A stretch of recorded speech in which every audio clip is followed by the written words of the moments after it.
So let's quickly summarize what we discussed in the previous session. So we learned different methods, different ways to acquire knowledge, which is also called as sense perception, knowledge acquired through our material senses, eyes, nose, ears, tongue, touch.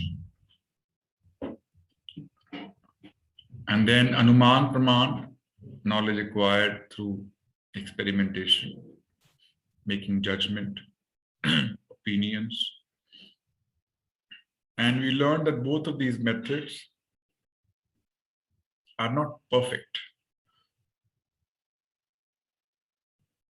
So any knowledge we generate or acquire through these senses will be imperfect because our senses have 4 defects by design, okay, which we learned in the previous session. So if you want to understand about God, His creation, the purpose of His creation, we need a method which is 100% foolproof, 100% perfect, with no possibility of any error, even iota of error, no error at all. And both Pratyaksh and Anuman Praman, they both fail miserably on that parameter. So the only reliable source of knowledge, source of perfect information is Shabda Praman. Shabda Praman means, it is also called as Shruti Praman, which means knowledge which is acquired through hearing from an authorized source. And Krishna talks about it in Bhagavad-Gita that this knowledge is received through parampara. Evam parampara praptam imam raj rishyo vidu. It means this knowledge comes in disciplic succession. Means from one guru to another guru to third to fourth, fourth to fifth, like this. This is called disciplic succession or parampara, okay, through hearing.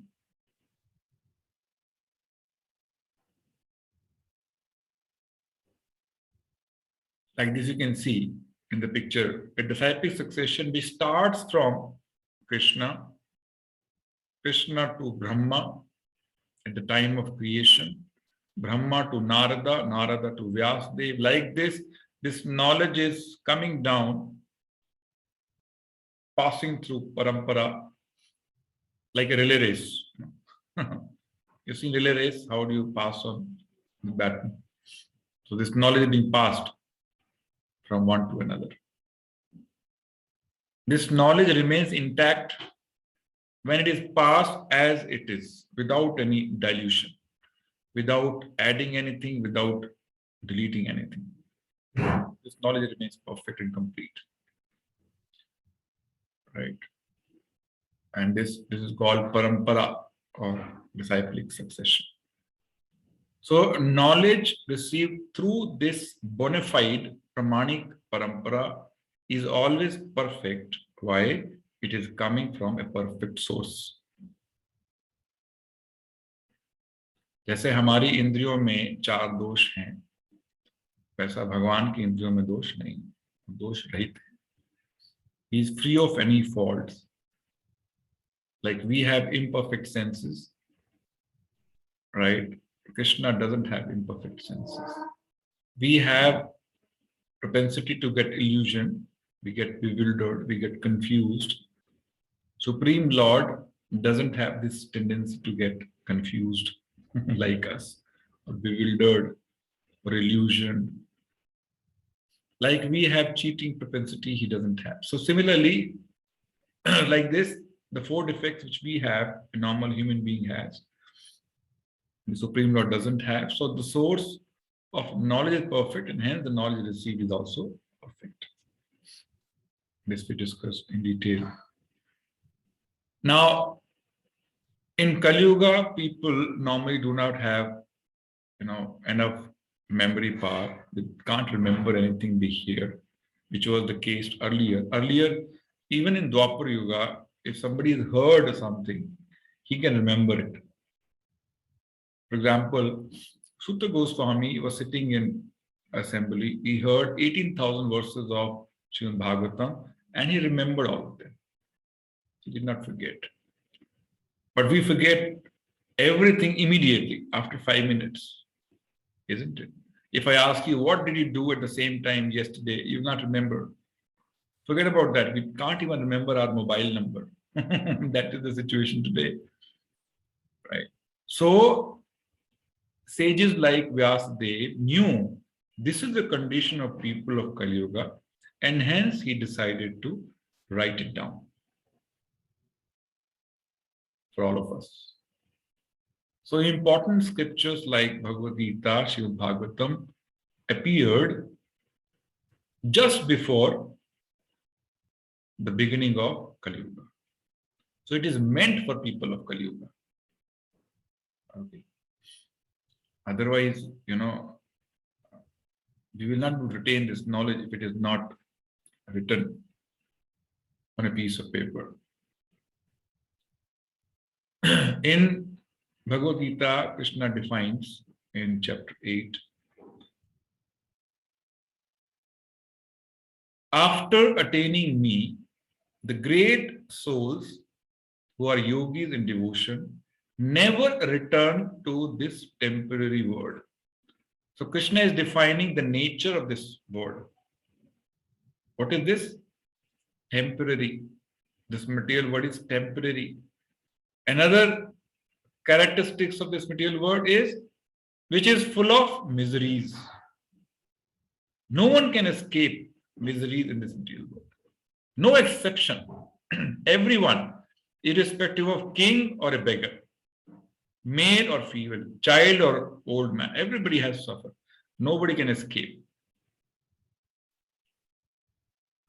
because they have attained the highest perfection. So it means there is some reality beyond this material world. If one achieves that, he never comes back to this material world. So this is the verdict in Bhagavad Gita. Okay.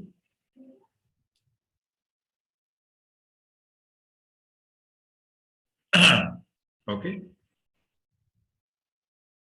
So the nature of this material world as defined, before that, so Krishna is defining purpose of this material world, okay, and this material body, which we'll discuss in detail a little later. So there are three words. One is called Golok Vrindavan, or the spiritual world. You can see right at the top, okay, where Krishna stays.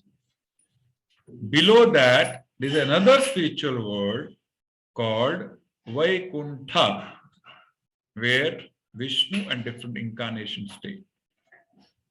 Below that is material world, which is temporary. So spiritual world is eternal. There is no beginning, there is no end. But material world is temporary. There is a beginning, there is an end. And hence in this material world, anything has a beginning and an end. You look around in your room, see anything, and give me one example which looks permanent. Nothing is permanent. Why? Due to the influence of time, kala, samay. Okay. And Krishna or Vishnu, they come to this material world in the form of different incarnations. And what is the purpose? We'll discuss maybe after a couple of slides. Okay. So this material world is temporary, asthai, not shashvat, not eternal. So what is the purpose of this material world? As I mentioned in the previous sessions also, this material world is like a prison house. Souls who did not obey the laws of God Like somebody who does not obey the law of state, he's isolated in a separate, isolated area where you have similar people who all have violated the laws of, state, laws of country. Similarly, this material world is an isolated place where all those souls who violate the norms, do not agree to follow rules, regulations of the spiritual world, they're isolated. Like any prisoner is given a uniform, right, for his identity. In this material world, soul is given this material body. It is like a uniform. Okay. So we are actually engaged inside this body. Okay. So spiritual world is called Vaikuntha. Vaikuntha means what? Where there is no kuntha. Kuntha means misery. So spiritual world is free of any misery, and material world is full of miseries. This is the difference. Okay, so Krishna is inviting all of us to get out of this miserable place. And in Bhagavad-Gita, Krishna defined the process to follow, how to get out. That's why Bhagavad-Gita is the most important scripture for all of us. We cannot solve these problems through our mechanical, material means. Not possible. We've been trying for ages. We've never been able to. We've never been successful. We will never be successful in the future also. The only way is to take shelter of these wonderful scriptures and then find out the root cause of these problems and then remove the problem from the root. Through scientific measures, we can only do patch up. Like, as I mentioned, if my hair are gray, at the base I can dye. I can put black color and try to look young. Nothing beyond that, isn't it? So we don't want patch-up solutions. We want solutions which are foolproof and can eradicate the problem from the root completely. And that is the purpose of the seminar. So material world is defined as Dukkhalayam or Shashvatam in 8th chapter of Bhagavad-Gita. As the name indicate, right? Dukkhalay, like, in Bhojanalay, one is served with variety of food. In Pustakalay, one is served with variety of books. In Anathalay is a place where you have orphans. Similarly, Dukkhalay means where you are served with variety of miseries.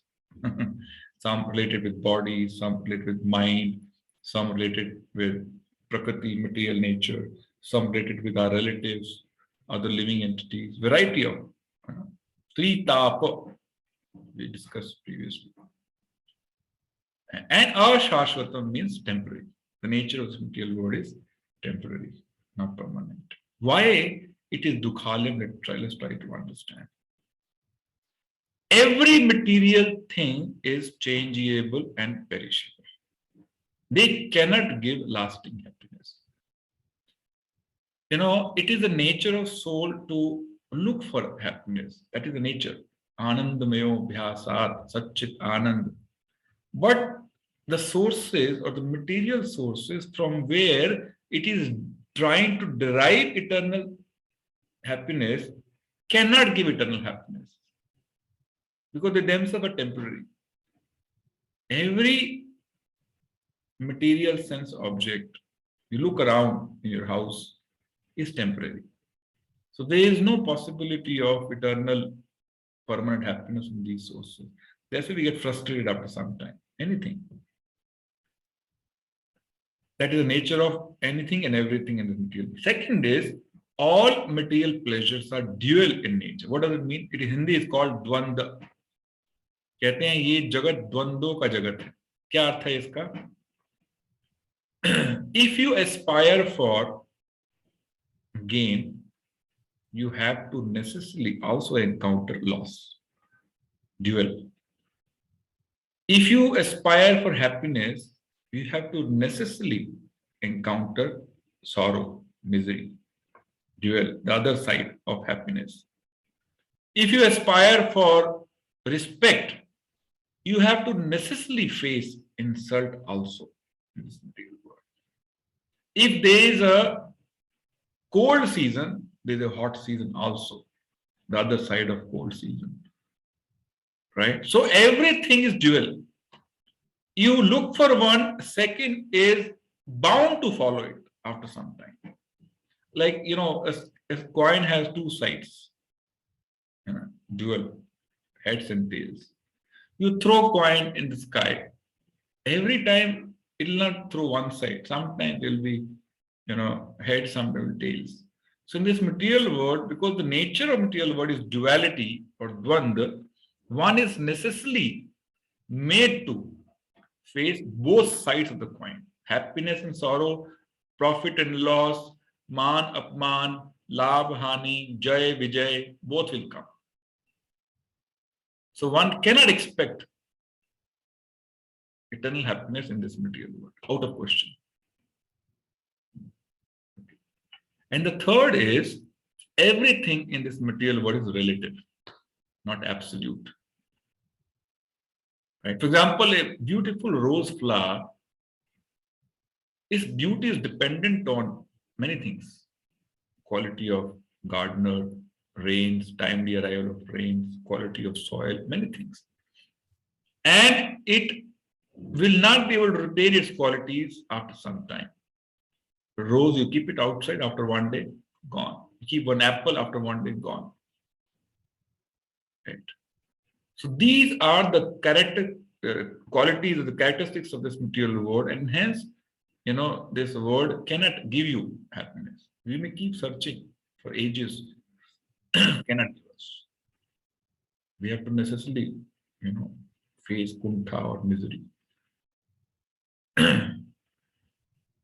Then we discussed who is the Supreme Lord, and we referred to many evidences from scriptures in the previous session, confirmed by Lord Brahma, Lord Shiva, Lord Ganesha, and Mother Durga. And we referred to many verses which concluded the position of Krishna as the Supreme Lord. In Srimad Bhagavatam, there's a nice verse which talks about incarnations. Avatara hi asankhya. Asankhya means unlimited. The incarnations of Lord Hari or Krishna are innumerable, unlimited, like rivulets flowing from inexhaustible sources of water. Like your waves in a ocean. Can you count waves in ocean? You can't count waves. Similarly, you have so many incarnations of the Supreme Lord which cannot be counted. Okay. You want to see previous slide? Yeah. Can I move ahead? Okay. Now, I'm going to show a very busy slide, but it's important for you to understand. Okay. This is how Krishna expands, incarnates. Okay. So I'm going to highlight, I don't want to dwell more in detail in this. You're not able to understand fully. Just to give a flavor of different incarnations. Krishna first expands as Balaram. Balaram is an incarnation of Krishna. Then you have further incarnations which are categorized like Leela Avatara, Purusha Avatara, Guna Avatara, Shaktya Avesh Avatara, Manvantara Avatara, Yuga Avatara. Purusha Avatara are basically different Vishnus. Karno Dakshai Vishnu, Garbho Dakshai Vishnu, Chiro Dakshai Vishnu. Purusha Avatara are meant primarily to create and manage this material world. This is the main function of Purusha incarnation, which are different types of Vishnus. Leela Avataras are those incarnations which come to perform different pastimes in the material world, like Lord Ram, Lord Narasimha, Matsya, Kurma, Varaha. These are called Leela Avataras, pastimes, who perform different pastimes. Guna avatars are Brahma, Vishnu, Mahesh. Guna means Rajaguna, Tamoguna, Sattva-guna. So three presiding deities to manage this material world through these three gunas. Vishnu for Sattva-guna, Brahma for Rajaguna, and Lord Shiva for Tamoguna. Okay. Then you have Shaktya Avesh Avatara, like Brahma, Narada. You have Manvantara Avatara, then Yuga Avatara. This is not comprehensive list. This is just a reflection of different incarnations. Okay.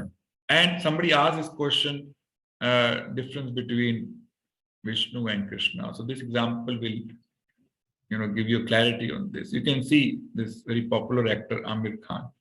He is in police dress and with the family. Okay, so he's playing two roles, same person, right? Very formal role in the office and very intimate personal role at house. Similarly, Krishna in office is Vishnu, playing a very formal role, carrying these different weapon and shank and lotus flower and all that, and having a family life, a very intimate relationship with devotees in his house, which is Golok Vrindavan, and office is Vaikuntha. This is the difference. The mood in which he reciprocates with different devotees is different in Vaikuntha and Golok, while the person is same. Like Amir Khan here, as a police inspector, he's dealing with people in his office very different, and he's dealing with different, members in the family very different, right? So that's how we can easily understand Vishnu and Krishna. And incarnator is Krishna, incarnation is Vishnu, not the other way around. Why we get confused, in terms of incarnations of Vishnu? Why? Because Krishna comes into this material world in different incarnations through the platform of Vishnu. So the platform is Vishnu, but the incarnator is Krishna himself. Okay.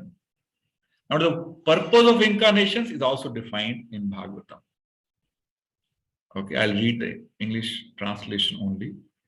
Thus, the Lord of the universe maintains all planets inhabited by demigods, men, demigods means Devi Devta, men and lower animals. Assuming the roles of incarnations, he performs pastimes to reclaim, very, very important word, to reclaim those in the mode of pure goodness. Souls who are showing improvement.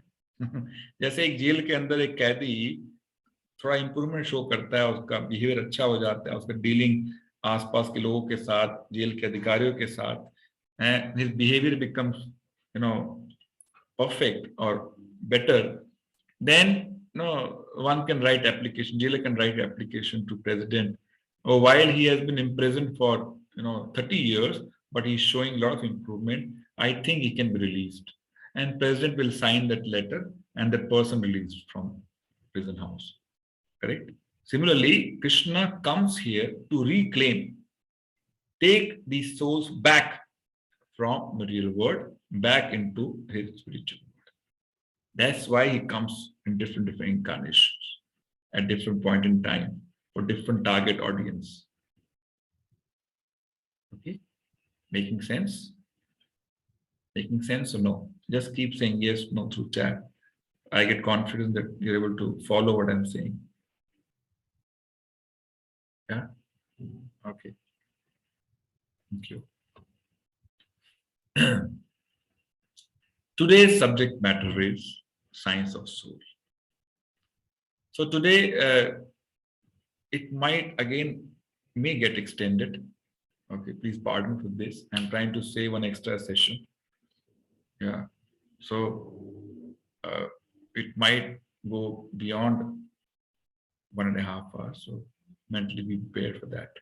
Okay, today is Sunday, so should not be a problem. but I'll try to wrap it up as soon as possible. It will not take much time. Am I matter or am I spirit? Am I material or am I spiritual? What is my real identity? This is the subject of today's discussion. Second, we'll discuss in this living body, what are the 6 changes happen which do not happen in any other unconscious material object. Then, what are the scientific proofs for existence of anti-material means soul? Contrary to material qualities is the spirit soul. So what are different scientific theories, scientific researches have been done to prove the existence of soul? How does reincarnation happen at human being level? How do we reincarnate? We also get new body, new birth in the next life. What is the process for that? On what basis one gets next body, new body? Which body, what basis? We'll discuss, touch upon that. May not be very elaborate manner, but we'll give some idea. So if soul is eternal, God is also eternal, both are eternal, then what is the difference between God and soul? Soul and super soul. There are many people who claim to be God. Many people, especially in Kali Yuga, if somebody gets some siddhi, some special powers, he tries to influence innocent, population, masses, and pose himself as God. Right? So, but we should know what the difference so that we don't get trapped, in such false propositions. Who is God and who is a living entity? What is the difference between the two? We should be very clear. And then what are the practical benefits of knowledge of soul? Why are we trying to learn? In Bhagavad-Gita, Krishna talks about it right in the 2nd chapter, right in the beginning. The moment he starts speaking Bhagavad-Gita, first subject he touches upon is the soul, difference between matter and spirit. So this is that important, which means, like we go and study as a child, first we are taught A, B, C, D. That is the foundation of our education. Similarly, foundation of spiritual life is correct understanding of our identity. Who am I actually? It is like ABCD of spiritual life. If one does not have understanding of difference between body and soul, he just cannot live or he cannot practice spiritual life. Not possible. So there are many people who claim to be spiritual, who claim to be dharmic, but they have no such understanding. So that, spiritual life is only superficial. It will not lead one to his destination. Okay, so this subject is very, very important if you want to lead a healthy spiritual life and become peaceful. Okay, so who are you or who am I? Let's try to understand. There is a scientist with the name Dr. Harry Monson. He did one study. He's a professor of anatomy. He did one study. What he did, he tried to find out what are the different chemicals we have in this material body. Large part is water, right? But there are different chemicals. It is made of matter, so chemicals will be there.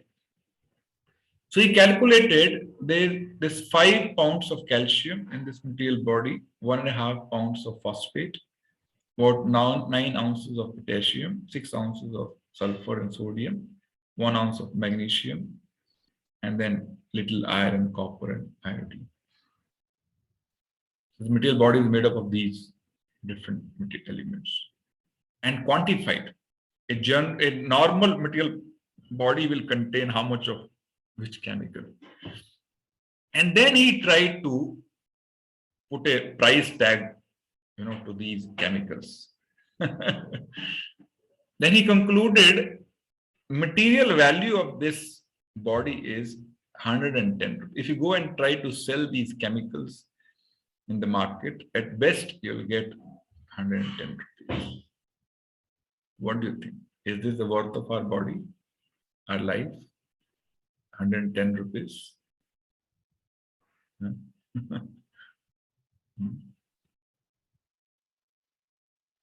But we decorate this body so much, we spend hundreds of rupees to decorate this body. But Dr. Harry is saying the value of this body is only 110 rupees. No, we are not this body. Actually, forces us to think that we are actually not, our bodily worth or my worth cannot be 110 rupees. If a father has his son being operated in a hospital for some disease, he'll say, कि आप मेरा सारा पैसा ले लो, मेरे बच्चे को बचा दो. Whom he is trying to save? Is he trying to save this body worth rupees 110 rupees? He's ready to, throw all his money, all his wealth to save his son. So whom he is trying to save? His body, which is worth, these few chemicals? No. Why? Because he's trying to save somebody else inside the body, not the body. And hence, we need to know what is that our real identity, which is different from this. See, the subject matter is so important, but hardly discussed. Even great scientists, most literate, materially educated class of society, even they do not understand who they are. Isn't it? This is the most important knowledge to be taught to a child right in the beginning. Unfortunately, we have been keeping our generations away from this important knowledge. And till the time one knows who he is, it's very difficult for him to find out what is the purpose of his life. So largely people live a purposeless life. Now, if I don't know who am I, how am I going to work out appropriate purpose for my life? So our different goals in our life, different endeavors in our life are centered around this body, which we are not.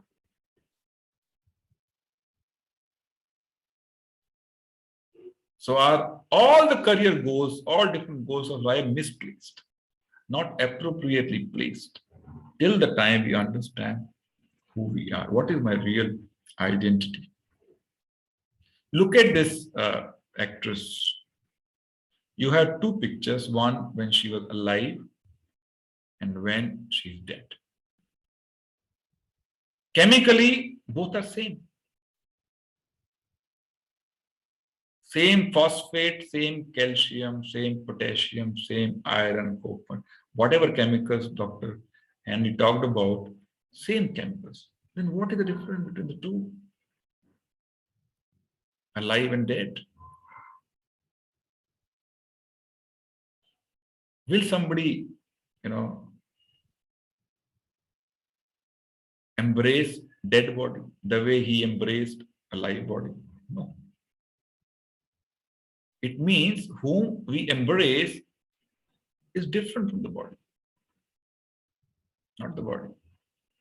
After, soul leaves the body, we stay away from the same body whom we loved for ages.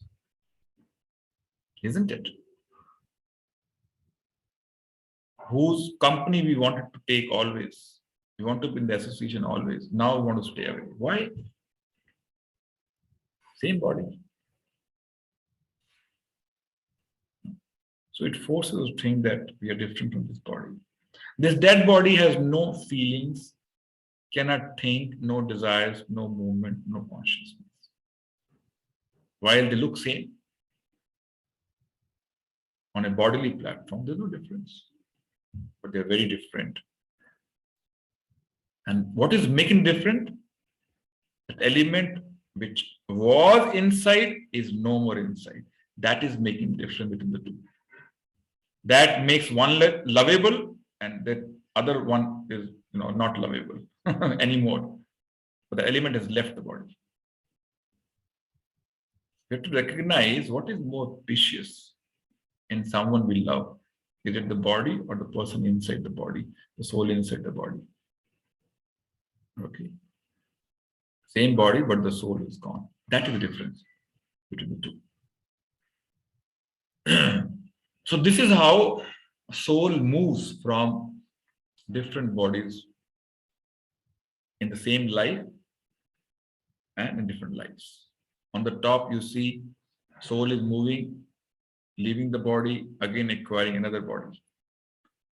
Below you see different species one takes. It's not necessary that today we are human being, next life also will become human being. No, it is not necessary. One will become dog, one will become hog, one will become ant, or even one will become demigod. One will become Indra, one will become Brahma. Based on, we'll discuss one's desires and one's karmas in this life. So we have to be very clear in terms of how should we perform karma, which have so, serious implications, consequences after we leave this body. Isn't it? And Krishna says in Bhagavad-Gita, for the soul, there is neither birth nor death at any time. So soul never dies at any time. What dies is actually only this body. Soul is eternal. He is unborn, eternal, ever existing, and primeval. He is not slain when the body is slain.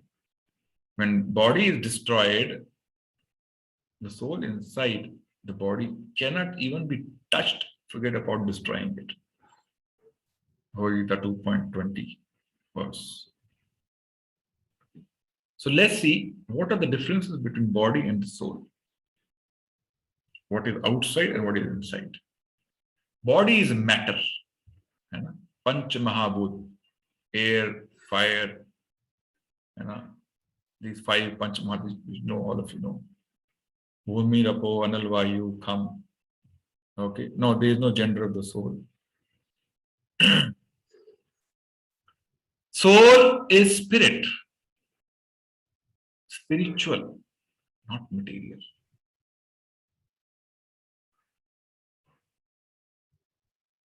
Body is not conscious. The body stops moving after soul leaves the body, but soul is conscious.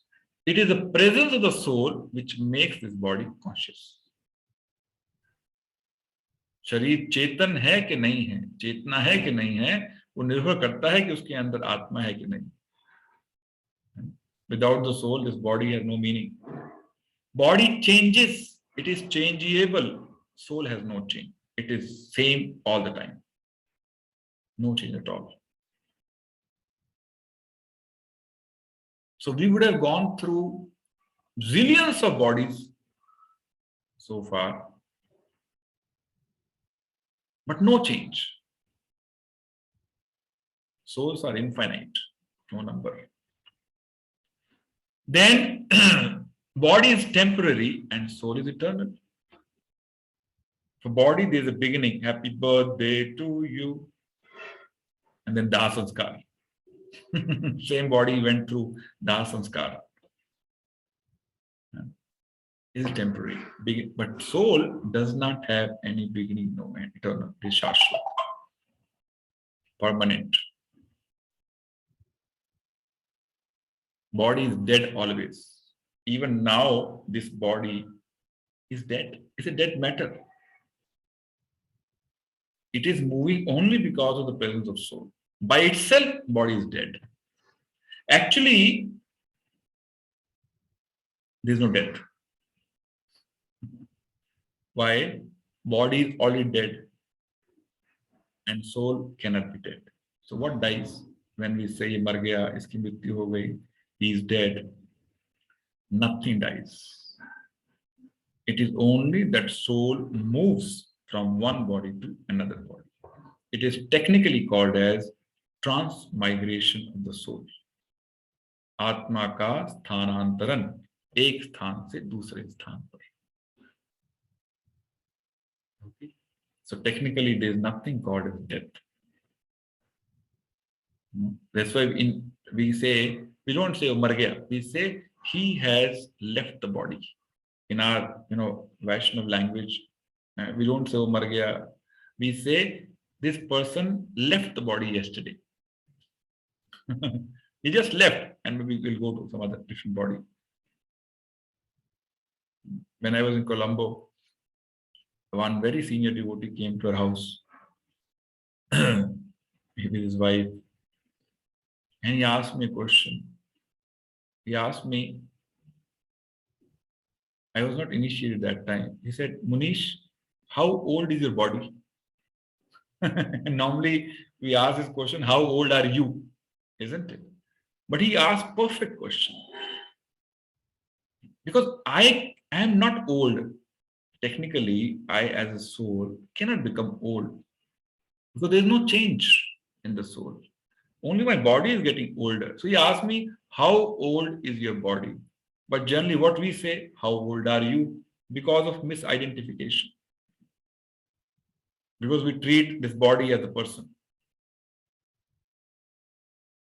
Okay. So these are very important differences between body and soul, and awareness of these differences and awareness of our being identity, or our identity as a soul makes a huge difference in our disposition in our life. Huge difference. If I am told I cannot be killed, there's every possibility I'll become fearless. Isn't it? But one has to realize it. Only knowing is not sufficient. One has to realize this aspect that I am not a body but a soul. So the characteristics of soul is called Sat Chit Ananda. जिसको हम कभी कभी सदा क्या बोलते हैं सच्चित आनंद सच्चिदानंद बोलते हैं ना. It actually Sat, Chit and Anand. The three aspects to this. Sat means eternal, Chit means full of knowledge, Ananda means full of bliss. On the contrary, the characteristics of body are Asat, completely ulta. Asat means temporary, Achit means without any knowledge, dead matter, and Nirananda means source of misery. So soul is a source of bliss, and body by nature, by design, is a source of misery. All anomalies like death, disease, birth, old age happen to body. Why? And cause pain to all of us. That is the nature of body. Okay. So if one is searching for real bliss, happiness, he has to touch upon his soul. He has to center, make, center of his life is his soul, not his body. Till that time, Nirananda, life will remain full of miseries. Because we are expecting happiness from something which it doesn't have to give. How can body give happiness? It doesn't have only. That is not the nature of body. Okay. So who am I? Different people, if they're asked who are they will say I am, they'll take their name, I am Ram Kumar, I'm an Indian, I'm an American, or I'm a girl, I'm a boy, I'm Muslim, I'm Hindu, I'm Christian, I am manager, I am CEO. These are all bodily designations. That is not real identity. Soul is being identified differently based on different bodies the soul is occupying. Okay. And that's how we relate. That's how we live our life. That's how we fight with each other. So these identifications are the root cause of conflicts.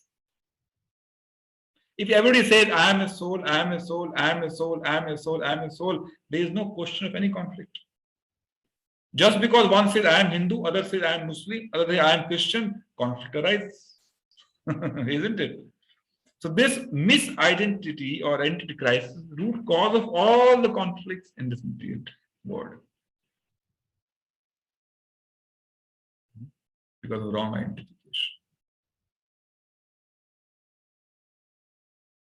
So when we see mirror and we see a face inside the mirror, we are not that face, we are not that body which is visible in the mirror. That is not our identity, right?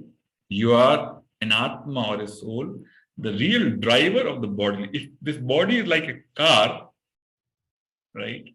You can see inside there's a driver, holding the steering. Yeah? He is your Atma. Who is actually driving this car, this body? These are headlamps. Okay.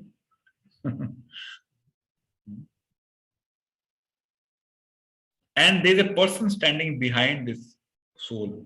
It is called super soul or Paramatma. Okay. So Atma, Paramatma always are together inside living entity.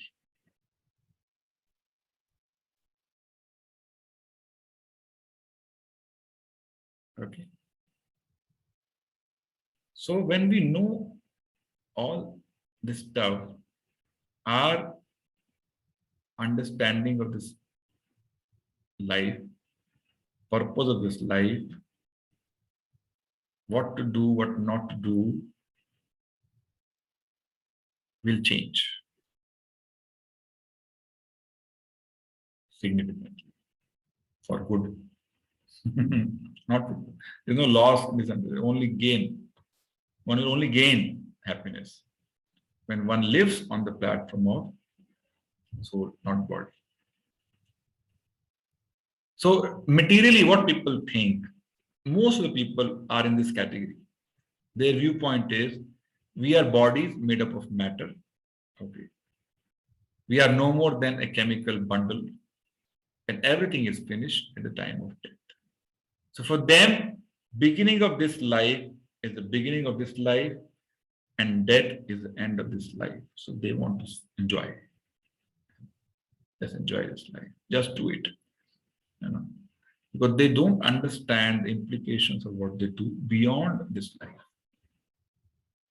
Yeah. Enjoy life is just one. एक ही जीवन मिला है, वो मजे करो. So the modern society is based on this siddhanta, this principle. Just enjoy. There's nothing beyond this life. Why? Because of identity crisis. They don't know who they are. They don't know what will happen after this life. In the eternity of the soul, this lifespan of 60, 70 years, just like a flash. Just think about it. आपने camera use किया ना, उसमें से flash निकलता है. What is the life of flash? Moment. Similarly, in the eternity of life, this life of 60, 70 years is like a flash. But what we do in this life has a huge implication on the rest of many lives to come. So no intelligent person will mishandle these 60, 70 years and screw up many more lives to come. Isn't it? Like a child who is studying in 7th, 8th standard, these days he starts preparing for IITs. Why? He's able to see, if I don't work hard, I have a bigger problem later. The whole life I will suffer. Similarly, one who's intelligent is able to see, if I don't handle this life properly, I'll suffer big time later. But this far-sightedness comes only when he realizes his real identity. Otherwise, no. This life will finish to enjoy. Okay, so our thought process will change significantly with this understanding. And the spiritual viewpoint is, we are not the material body of flesh and bones, we are spirit souls. Encaged in material body. Encaged in material body. We do not die when material body stops to function. Soul, as an individual entity, continues to survive. There is no death, it is eternal. Okay. So we discussed the nature of the soul is Satchit Anand, eternal, full of knowledge and blissful. Okay. So how do you make out one has a soul or not? The symptom of soul is consciousness, Chetana. While this body is dead, but this body is Chetan, moving here and there. Why? Because of the presence of soul inside this body. But many objects we see around us, wristwatch, ball, umbrella, they do not have consciousness, they do not have soul. The presence of soul is characterized by presence of consciousness. Chetana, Hindi mein kehte hain. And where does this soul reside? It resides in the heart of living entity. That's why to our, all near and dear ones, we offer a heart. We don't offer intense time. We don't offer brain. We offer a heart. Why? Because our real me stays inside my heart. Maybe we do it unintentionally without knowledge, but it comes naturally. Offering one's heart to the other person. Why? The soul resides inside the heart. Soul and super soul both reside inside the heart. And what is the size of the soul? Very, very small. It is the same size of the soul inside an ant and inside an elephant. Same size soul drives both ant and elephant. And scriptures define this size as, if I take my hair, then I take tip of my hair. I divide the tip into 10,000 parts. That one part is the size of soul. So minute, but very powerful. It can drive elephants, it can drive dinosaurs, it can drive an ant. So what is the advantage of this understanding? You will not see ant as an insignificant creature and kill the ant without any reason. You're very cautious. Killing, but there's a soul inside this ant also. The super soul inside this ant also. So one naturally becomes non-violent if one is equipped with this understanding that every living entity has a soul and a super soul. Yes, plants also have soul. They're also conscious. Okay. So very small size, but very powerful. The symptom or the characteristic of soul is indestructible. Nainam chindanti shastrani. It means no weapon can kill soul. Nainam dahati pavaka. Fire cannot burn the soul. Na chainam pledayanti apu na shochiti maruta. Water cannot, moist the soul, or air cannot dry the soul. Practically, nothing can harm the soul. This is the quality of indestructible. Nothing can destroy. Even a nuclear bomb cannot destroy one soul. A nuclear bomb which can destroy thousands of bodies but can't even touch one soul. It is individual and eternal. Okay. So all living entities are individual souls. No soul merges with another soul or super soul. They maintain the identity eternally. All souls are eternal, individual, eternally. Okay. There is no question of merging. So soul simply changes bodies. Dehino asmin yatha dehi komaram yovanam jara. For example, when we are small child, let's say infant, 4 or 5 months, we have a body, small body. When we become 5-year-old, our body is different. The old body is dead already, isn't it? We have acquired new body. Even in this life, we can experience we are changing bodies. Even in this life, we can experience.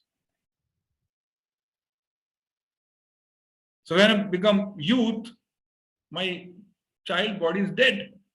When I become old, my youth body is dead. So soul is passing through different bodies, even in this life. And then Krishna says, similarly, it passes into another body at death.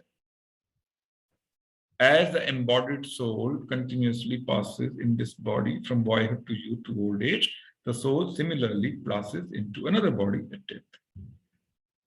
So we are changing bodies already. Every 7 years, all the cells inside the body change. Even in this life. So we can experience how soul is changing bodies. So why should we get surprised if it says after death it goes to another body? Very natural. But this understanding does not exist with our science. If you look at the definition of death in our dictionary, what will you find? When bodily limbs stop functioning, that is death. So he talks about something beyond death, beyond this life. So a soul is like an unseen driver of the bodily car. If this body is like a car, without a driver, car cannot move even an inch. Similarly, this body cannot move an inch without presence of the driver or the soul inside this driver. Okay. So just as the bird is trapped in this cage, the soul is trapped in the body made up of 5 elements: earth, water, fire.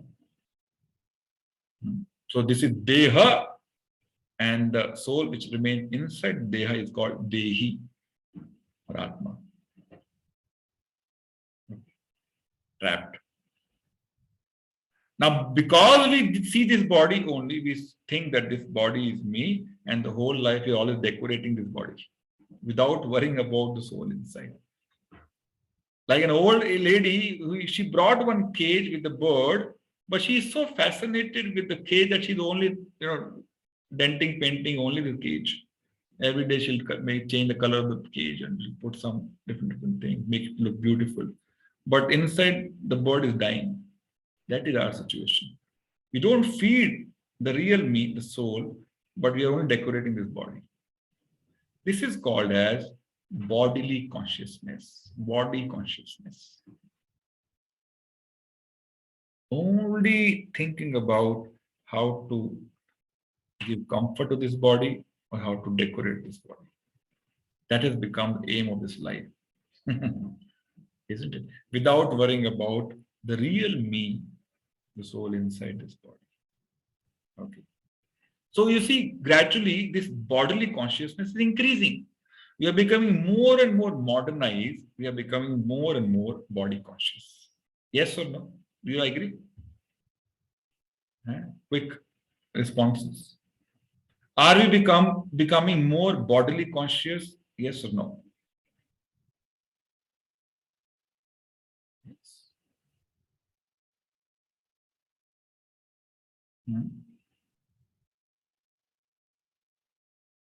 Age miracle, facelift. So many things have come to make us look young.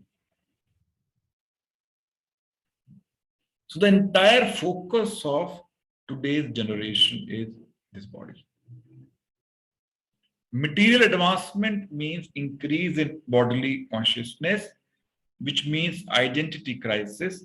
And if we don't know who we are, then we'll fall down spiritually, fall down in dharma. So this is the flow. While we feel very happy about all the technological advancement we're making, but we should see what is the consequence of that. We're becoming more and more bodily conscious and going away from reality. Okay. There was one survey done. This also reflects the same thing. This question was asked, how much do you value the following happiness questions? One was emotional, physical, social, occupational, intellectual, environmental, and spiritual.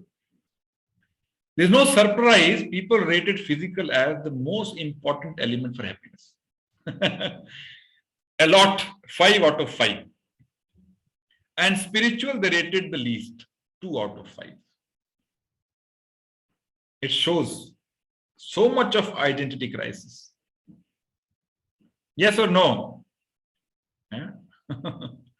So the whole mankind is now working towards how to make this body look nice, make this body become healthy. So instead of being God conscious or soul conscious, we have become body conscious. We just want to look handsome, beautiful. That is the goal of life. How long will it look handsome? How long will it look beautiful? We have to face this truth someday.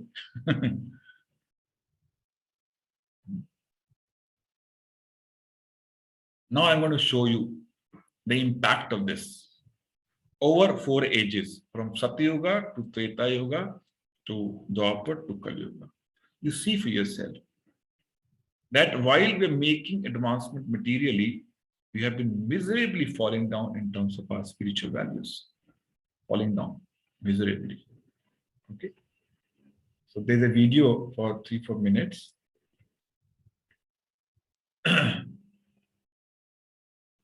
If you don't get audio volume, just let me know. Can you see this? Press the bell button icon, this slide. Are you able to see? Yes. Knowledge is power. Listen carefully. Let us first understand the number of years in each Mahayuga and the number of years for each Yuga. A Mahayuga is comprising of 4,320,000 Earth years, of which Satya Yuga comprised of 1,728,000 Earth years, Treta Yuga comprised of 1,296,000, Dwapara Yuga comprised of 864,000 years and Kali Yuga comprised of 432,000 years. So as per calculation, Satya Yuga was 40% of Mahayuga, Treta Yuga was 30%, Dwapara Yuga was 20% and Kali Yuga is only 10%. Going by this theory, the lifespan of the human being also reduced as the yugas passed, and that also affected the average height of the human being. Ancient way of calculating was cubit. A cubit is a unit based on the forearm length from the tip of the middle finger to the bottom of the elbow. Satya Yuga. Satya Yuga was the era when human beings were in the purest form. People were honest and truthful. There was no religion or caste system. There was no disease or any natural disaster. It is believed that an average human being was alive for 100,000 years. Humans were gigantic, powerfully built, handsome, honest, youthful, vigorous, erudite and virtuous. As the name implies, beings of this age were truthful and free from selfish desires, lust, anger, pride, greed and envy. They lived virtuously and adhered to Dharma. They are believed to have an average height of 21 cubits, which is approximately 31.5 feet. The gateway of India is 26 meters, which is approximately 85 feet. If we compare the height, then the height of a human from that yuga would be 1/3 of a structure. Treta Yuga. Treta Yuga, which was the age of virtue and wisdom. Wars became frequent. Weather began to change. Oceans and deserts were formed. The average human lifespan was 10,000 years. Beings in this age still retained much of their purity and divine qualities and could enter the subtle worlds to communicate with gods. At the same time, due to the presence of impurities, they lost awareness of their bliss bodies, which subjected beings to suffering and delusion. They are believed to have an average height of 14 cubits, which is approximately 21 feet. Comparing with the gateway of India, the human would have been 1/4. Dwapara Yuga. Dwapara Yuga was the age in which humans developed both divine and demonic qualities. Diseases were more rampant and the Vedas were divided into 4 parts. In Dwapara Yuga, human believed to have lived for 1,000 years. Human became susceptible to emotions, feelings, egoism, delusion, pride and selfishness. Beings were still virtuous, but had their own weaknesses. The average height of human was believed to be 7 cubits, which is approximately 10.5 feet. They were just 1/8 of gateway of India. Kali Yuga. Kali Yuga, or the age of gross materialism. People became sinners and lack virtue. Knowledge is lost and scriptures diminished.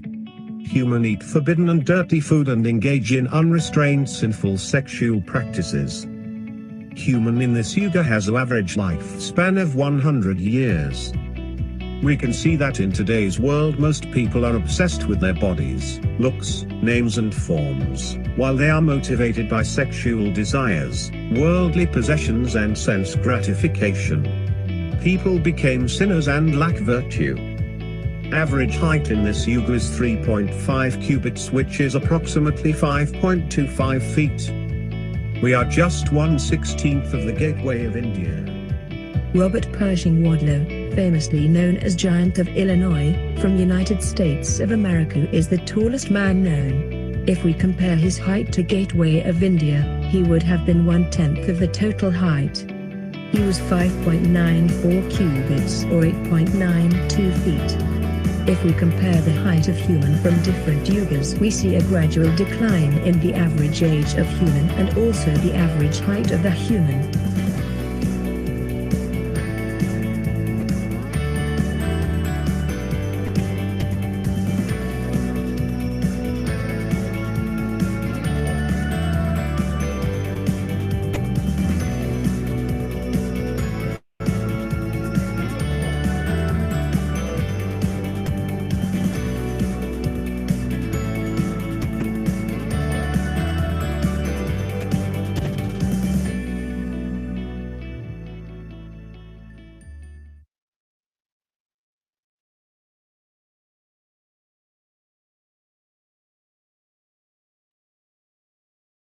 So you saw, over 4 yugas, how much loss we have suffered in terms of age, in terms of our bodily structure, in terms of our qualities, in terms of our whatever, different aspects. The only reason is our body consciousness kept increasing and dharma kept falling. So from God-centered society in Satyuga, we have become godless society in Kali Yuga. From soul consciousness, we have become body conscious and forgotten who we are. What is the real identity? So identity crisis means bodily consciousness means godless society. Very simple equation. We think we are the bodies, just live for the body, die for the body, nothing beyond it. Okay, so now there are 6 changes this living body goes through. Right, I'll rush through this. The time is limited. So every living body which has soul factor goes through these 6 stages. Takes birth, there's a growth. After it takes birth, it is maintained at for certain period of time. Then there are byproducts in the form of children. It dwindles and then dies. These 6 changes happen in anything which has consciousness, which has living entity. But the other objects which do not have soul, they simply dwindle. For example, a sofa set cannot produce another sofa set. Why? There is no soul inside. Right? A man and woman can produce. There is consciousness inside. The soul is covered by 2 types of bodies. One is called gross body, earth, water, fire, air, ether. And then the subtle body inside this, which is basically mind, intelligence, and ego. Man, buddhi, ahankar. And inside this is the soul. Okay, so this soul is encaged in 2 types of bodies called subtle body and gross body. Gross body means made up of 5 material elements, and subtle body is subtle, not visible, but it's like a software, not hardware. In a computer, you have hardware which is visible, but there's software which operates. Similarly, in the body, there is hardware which is visible, Annamaya Kosh, and there is a software inside which is in the form of subtle body. So when one dies, what happens? This gross body is destroyed, is dead. This subtle body which is mind, intelligence, ego, carries the soul and goes to another body. Now, because mind, which is the reservoir of all the desires, repository of all the desires, it also goes along with the soul to the next body. Okay. This is how soul transmigrates from one body to another body. Okay. And what is liberation? Moksha, when soul leaves this subtle body also. Then soul is liberated, free of any engagement. This is called liberation or moksha, mukti. Okay. So till the time we have desires, material desires, this subtle body will not leave us. Unless the mind is completely devoid of material desires, it will not leave the soul. It will carry the soul and go to another body and make the soul suffer. Okay.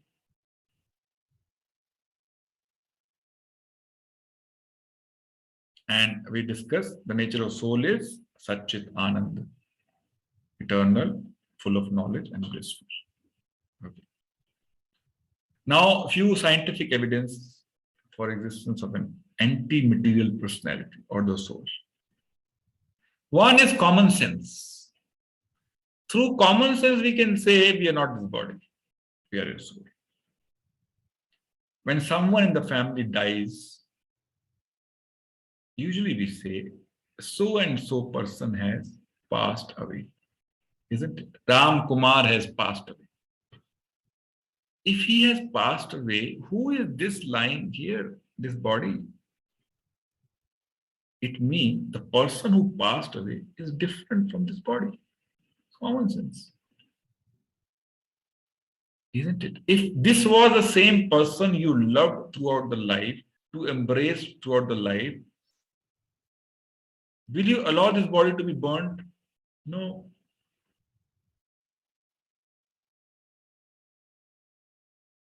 Why? The person I loved, I embraced, actually has gone. He is only a dead body. It's common sense. Mr. This has passed away yesterday. But his body is still there. So it means he is different from this body who has passed away. Simple. Common sense. Okay. So the soul passes away. Body remains. Clear? Second, it has consciousness. For example, there's a camera. Our camera also has eyes, right? Camera can see outside, everything, like eyes can see. But what is the difference? Camera can see only red light. For example, if the early morning sight, the camera will see only light. But a old couple walking through the same jungle, they're able to remember the old times when they walked through the same jungle. They have emotion, they can think, they can feel, But that is not the case with the camera. Why? Camera does not have consciousness, living entities have consciousness. The presence of consciousness means presence of a soul inside the body. Third is near-death experience and out-of-body experience. They're called NDE and OBE. Many researches happened on this subject and proved favorably that somebody who is near death actually have experienced the presence of this anti-material body called the soul. For example, there was operation theater, there was operation happening of a patient. The soul came outside and witnessed everything what was being done with the body. When he was operated, soul went inside and later, recollected everything the soul witnessed from outside. This is called out-of-body experience. So there are many, many studies that have been done to, prove that there's a soul inside the body. Okay, and there are so many literature available on the net in case you're interested to find out what are the different experiences documented,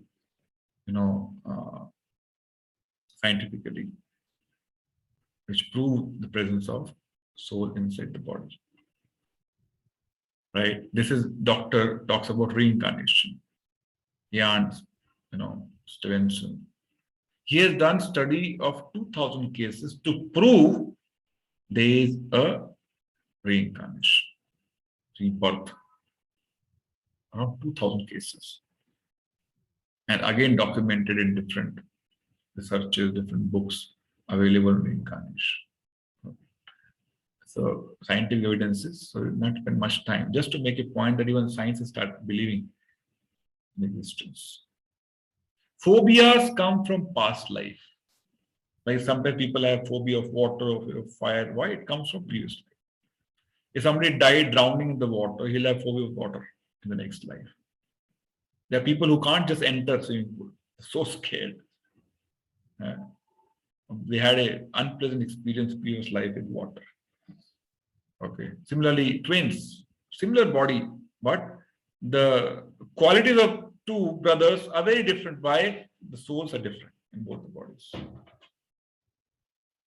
Two different souls reincarnated into different bodies that are genetically identical. Okay. Again, some remarks of famous scientists. John Adams says, those souls, listen carefully, those souls who revolted against God were placed here to transmigrate through various species of animals, birds, reptiles, etc. Only one who has studied Gita can use terms like transmigration. In general, people don't understand what is transmigration. Okay. So he's basically emphasizing on, reincarnation is a reality. This is live case study of India. One lady called as Shukla Gupta, one child in fact, who remembered her past life, who remembered and took her in-laws to a place somewhere far away, to her old in-laws place. Where she was married, she had husband, she had mother-in-law, father-in-law, many other people in the family. She took, small child, she took her parents to that place and said, he was my husband, she was my mother-in-law, he was my father-in-law. And she even gave some, confidential information about her husband, which nobody knew about. Okay, so this is a case study documented again. You'll find net also. She recognized previous lifetime house, she recognized mother-in-law, brother-in-law, husband, daughter, indicated who is her husband, what was nickname, and all that. All information which normally family members know, not outsiders, she shared that information. Okay. Now, what exactly happens at death? Soul leaves the gross body behind and is taken to another womb based on the qualities of desires stored in the subtle body at the time of death. So when we are leaving the body, whatever consciousness we have, whatever quality of desires we have, based on that, we get next body. So whatever we've done throughout our life decides what we will think, what is our consciousness in time of death, that defines what is the next body we're going to get. Okay, we'll see some examples. As a person puts on new dress, giving up old ones, the soul similarly accepts new material bodies, giving up the old and useless ones. Vam Chantri Jirnani Yata Vihai. This is from Bhagavad-Gita. Okay, so on what basis the soul awarded next body? In Bhagavad-Gita 8.6, Krishna talks about whatever state of being one remembers when he quits his body, O son of Kunti, that state he will attain without fail. Okay. So whatever our mind is occupied with while leaving the body, which is a function of how we have lived our lives throughout, right, decides what kind of body one will get next time. Okay. Just to illustrate what happens. So two factors decide the next body. One, the desires we have in our mind, and good or bad karmas we have performed in this life. Okay. So if it has to suffer because of misdeeds, it'll first go to hell, suffer, and then get next body. Okay. fit material desires and good or bad karma. Desires are occupied or are available present in the mind, which goes along with the soul. And good bad karma, Krishna has a record of everyone who is doing what. We can hide our deeds from local laws, local state, police, but we cannot hide anything from the cosmic authorities. Okay. So when one ignores the laws of God and engages in sinful activities, which is impure mind and senses, then it glides down. So one may even get demoted to lower species out of 8.4 million based on one's deeds. If my habits are like animals, for example, then Krishna will award me a body in which I can exercise these propensities in abundance. Okay. For example, this man is habituated of eating non-vegetarian, mass, meat. Okay. So he is cultivating desires of relishing on, what do you call, flesh as a food. With every likelihood, he'll get a body in which he survives only on flesh, like a lion or tiger, or whatever, to fulfill those desires which he's cultivating in this life. So what our desires are have a huge implication on my next body. So we should cultivate good, favorable desires, not unfavorable desires. For example, if somebody is fond of sleeping, then you can understand what kind of body he'll get. He can sleep for many, many days altogether. If somebody, for example, somebody exposes in terms of bodily limbs, then one may get body of a tree. No need to wear anything, completely exposed for many, many years put together.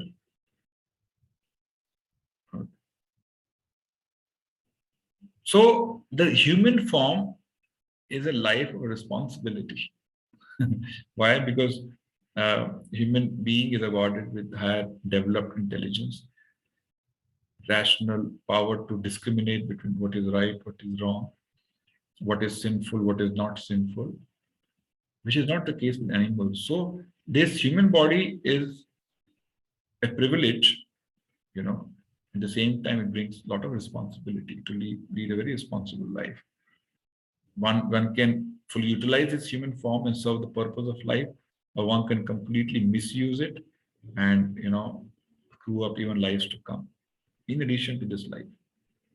So living our life responsibly is very, very important, based on our scriptures, not whimsically. But if one engages in sinful activities, 4 activities are considered sinful primarily. Meat eating is considered extremely sinful, right? Intoxication is considered sinful. And why sinful? That also I'll touch upon, right? Gambling is considered sinful. And illicit relationship, illicit sex with opposite, is considered sinful. Why they're considered sinful? They are called 4 pillars of sinful life. And we see these 4 pillars of sinful life are perpetually increasing in our modern era. Yes or no? Meat eating is increasing, intoxication consumption is increasing, gambling propensity is increasing, and illicit relations are increasing. Yes or no? Yeah. So how can we expect dharma to survive in such sinful society? Not possible. Yes, we're becoming more and more godless society. Now, why these 4 sinful acts are important to avoid? Because they destroy 4 principles of dharma. These 4 activities destroy 4 principles of dharma. 1, meat eating destroys one important pillar of dharma, which is called mercy, karuna, mercy for other living entities, having compassion for other living entities, to live a life of brotherhood. If one becomes violent against any animal, he develops the propensity to become violent against all the species of life. So he cannot be merciful if he doesn't, if he doesn't mind eating a flesh of an animal. He can do anything. He can cause any kind of violence. Okay, so it destroys mercy, compassion in a living entity. Second, intoxication destroys austerity aspects. Any religious activity or spiritual activity requires some level of austerity. Austerity means, for our purification, accepting something which may be, not very convenient to us, but still we perform. For example, we are told we should get up early in the morning, correct? The best time for Sattva-guna. But not everybody finds convenient to get up early in the morning. So getting up early is an austerity. But one who is involved in intoxication and all that, he cannot perform such austerities. So for him, spiritual life is next to, difficult, very difficult. So bolo aaj ekadashi ka fast rakhna. Because such people, they have very less tolerance power. Thodi khushi milegi to baat li, thoda dukh milega to baat li. Immediately, open beer, open liquor, immediately. They can't tolerate. Austerity requires tolerance. So this intolerance or lack of tolerance makes them less conducive to spiritual process. And gambling destroys truthfulness. One has to speak lies, in such cases. Satyata. This Mother Earth is burdened because of people who speak lies. This scriptures say this. And when Mother Earth is burdened with such sinful people, it doesn't give what we need. Then we'll have scarcity of this, scarcity of that, so many problems. So gambling process destroys satyata or truthfulness, and illicit relationship destroys swachhata or cleanliness. Cleanliness of mind, cleanliness of body. So these four are the pillars of dharma, which with the rise in such propensities of meat eating, gambling, intoxication, illicit relationship, destroy four pillars of dharma. In Kali Yuga, they are being royally destroyed, so dharma is being royally destroyed. We never heard of slaughterhouses earlier. Even 20, 30 years back, there was no slaughterhouse. Now we are giving license for slaughterhouses. Isn't it? Indiscriminately we're killing animals. Okay. How can the society live peacefully, which has no compassion for other living entities, which have similar soul, similar super soul inside them? Yeah.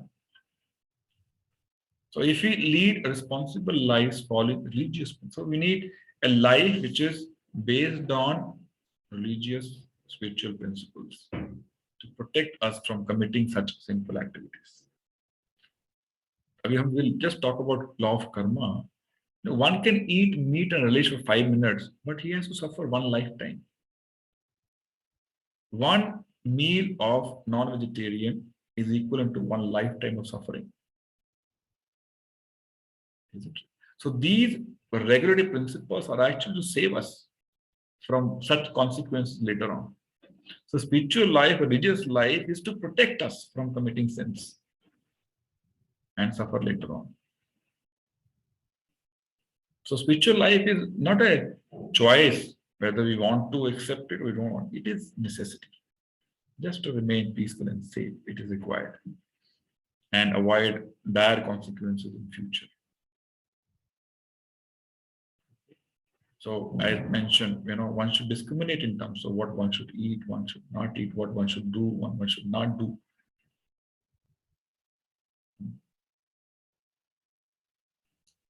Then, we get so many things from this nature. We should also have the propensity to give back something to this nature, to the God.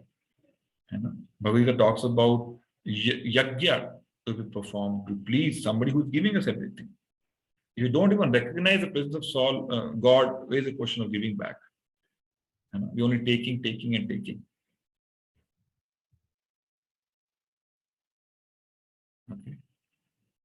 then we should cultivate knowledge. We should read these scriptures and know what is God expecting us to do.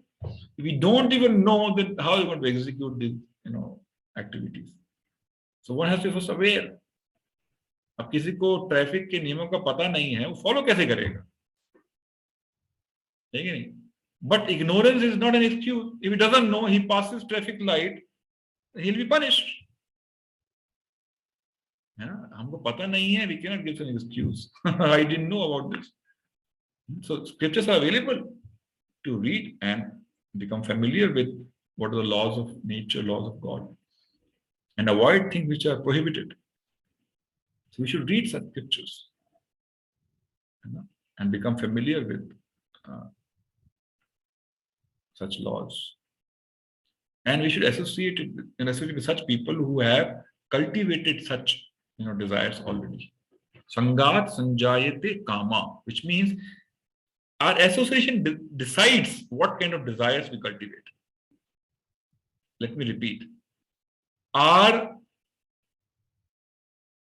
association decides what kind of desires we cultivate. If I am in the company of a smoker, after a few days, definitely I'll be carrying a cigarette in my hand. If I am in the association of drunkards, after a few days, most probably I'll be carrying a glass of beer or whiskey. Isn't it? But if you're in an association of devotees, saintly people, you will have similar desires, whatever they're doing. So we have to be very mindful of our association we keep with such kind of people we associate, we sit with them, we talk to them, and we develop similar desires. So association has to be thought through. Okay, so we have to recognize that finally God does exist. He is controlling everything. He is giving us everything. We have to accept this fact at heart. Yes, we are not in a society which is being run automatically. No, there's a controller, there's a designer, there's a creator who is making everything available to us. Every limb of this body is being controlled. You know this? Every limb. We can't lift eyelids without permission of somebody. We can't walk one step without the permission of somebody. Every action of our body is being controlled. So we cannot deny the existence of God. And we should recognize what is our position. Our position is not of being master. Our position is to serve the master, serve the Lord. Isn't it? मुझे याद है, my father was serving government when I was small. And उस समय बोलते थे ये सरकारी नौकरी करता है, सरकार का नौकर है ना? And we used to feel very proud he is working at the government. सरकारी नौकर है. तो इस सरकार का नौकर बनने में हमको कितना क्या बोलते हैं उसको, we feel so proud. बड़ी सरकार का नौकर बनने में क्या हर्ज है? You want to serve this local country government, state government. What is the problem with serving the supreme government and become his servant? No problem, no. That is our position. Isn't it? So we should recognize the position of the Lord and what is my tiny position in this material world. Okay. And the practical benefits of such knowledge. When we acquire such knowledge, good qualities manifest automatically. One will stop sinful activities. One will start behaving properly with all the living entities. So such qualities will manifest automatically. So we cannot bring revolution in society simply by, teaching them many other non-spiritual stuff and expect them to become gentlemen or civilized human beings. Never happen. Unless you imbibe this knowledge, unless they learn their position as a soul, unless they know that other living entity also is a part and parcel of the Lord, the compassion will not come, that respect will not come. And when one realizes he is a soul, deathless, eternal, he is free from all lamentation, fear, and illusion. Universal brotherhood. You don't see the body, you see the soul inside the body. So the spiritual vision brings people together And material vision, makes people move apart. Positive outlook, an attitude life, right? Many advantages. Spend much time on this. For example, if you go to ISKCON, you will find people from all the countries. Black, white, German, Jew. They are otherwise big enemies, materially from body perspective. But they don't exhibit such behaviors. Why? They don't see the body, they see the person inside, the soul inside. So what divides us? White versus black, Indian versus Pakistani, Hindu versus Muslim, rich versus poor, educated, illiterate, beautiful, ugly. Only bodily consciousness is the root cause of all the society problems. The moment you turn into soul consciousness, God consciousness, all these problems will disappear.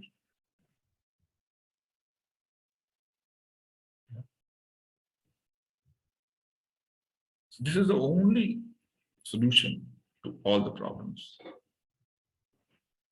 One point solution. Just make them aware of their real identity. That's it. Their vision will change looking at other people. They don't look at, oh, ye Muslim hai, ye Hindu hai, ye Pakistani, ye Bangladesh. No, they're all children of Lord. We're wearing different clothes, different bodies.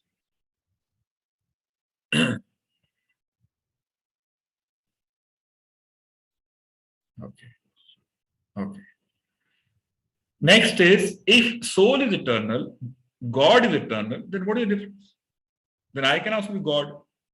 What is the problem if I say God Madan Govindas? I am also eternal like God.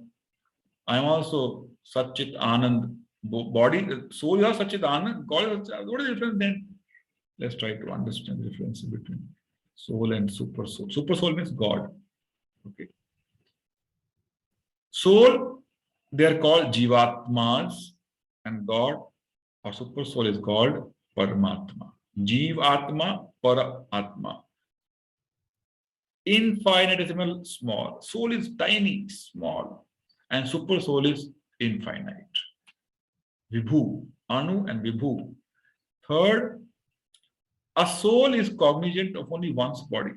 For example, I know only what is happening inside my body. That's it. I cannot tell you what are you feeling, what is in your mind, what is happening in your stomach. I can't tell you because I am cognizant of what is happening only inside my body. This is the position of the soul. But super soul knows what is happening in everybody's body. Why? He is present in everybody's body as Paramatma. So he is cognizant of everything. So we are conscious, he is supremely conscious. This is the difference. And our position is like a loving servant, and his position is like a loving master. This relationship between soul and super soul, we should recognize. If we try to become master based on bodily consciousness, then miseries are awaiting for us. Okay. So in quality, we are one with God, but we are different in terms of quantity. So qualitatively, we are same as God. Quantitatively, we are very different. It's like a drop of water and ocean. Yeah, gold ring which I wear and gold mine. Huge difference, no comparison. So soul can never become super soul. We can never become God. Okay, and there are some institutions which propagate this teaching of everybody being Narayan. It is wrong. It is not right, not possible. Vibhu means infinite. Anu means small, Vibhu means big. Okay. Unlimited. So we are not gods, but we are gods, apostrophe S. This is the difference. हम भगवान नहीं, हम भगवान के हैं. Okay. तो अंतर हमको मालूम होना चाहिए. I am a tiny jiva, not the ultimate God, but a tiny part and parcel servant of the Lord. That is our natural position. Homaji, you're listening, no? You ask this question, what is my natural position? My natural position is a loving servitor of the Lord. If you remain in that position, means fish is in water. If you get out of this position, means fish has gone out of water. So one can be very peaceful, one can be very happy all the time, as long as we stay ourselves in this position of serving Lord. This is a natural, most natural position. Okay? Like water for fish, service to God is to living entity. There's a nice verse in Bhagavad-Gita, 2nd chapter. It says, Nastir buddhir ayuktasya. If a soul is not united with the super soul, his mind can never be peaceful. Ashantasya kutasukam. If mind is not peaceful, one cannot have any joy, irrespective of materially how opulent he is. So peace of mind can only come when soul connects with the whole or the super soul. Otherwise, no possibility. That is our natural position, like water for fish. Living Lord's company, forced to be born in pain, in the world filled with agony again and again. Okay. So we should not leave the company of the God. Like a child should not leave the company of his father. One should not leave the company of God, the Supreme Father. Okay. Krishna is my Lord, the source of all existence. His form is imperishable, full of six opulences. And he comes on his own will in terms of different incarnations to reclaim the souls from this material world. I am only Brahman, Krishna is Para Brahman. So I am also spirit. He is also spirit, but his Para means he is supreme. My position is very tiny. My power is limited. His position, his potential is unlimited. Okay. I can make a swimming pool, but God can create oceans. Any comparison? Swimming pool and ocean? I can create one rocket, but Lord can make so many huge, planets around us. So there is no comparison between living entity and God. I can make a small, tiny bulb. He can make sun, moon. Any comparison? No comparison. So his position is far, far higher than what our position is. He is omnipresent, present everywhere, omnipotent, full of potencies, and omniscient. He knows everything. We don't know. So in Bhagavad-Gita, Krishna tells Arjuna, Arjuna, do you know, I gave this knowledge of Bhagavad-Gita first to sun god. Arjuna was perplexed. How can you give? You were born at the same time, almost. Right? When did you give this knowledge to sun god? That to millions of years back. Then Krishna told him, Baba, you are a tiny soul. You can't remember anything, but I remember everything. He's omniscient. He knows everything. He knows what you are thinking right now. What is going in your mind, he knows exactly. But we don't know. We don't know what is going in my mind. I don't know what is going in your mind. But he's omniscient. He knows everything.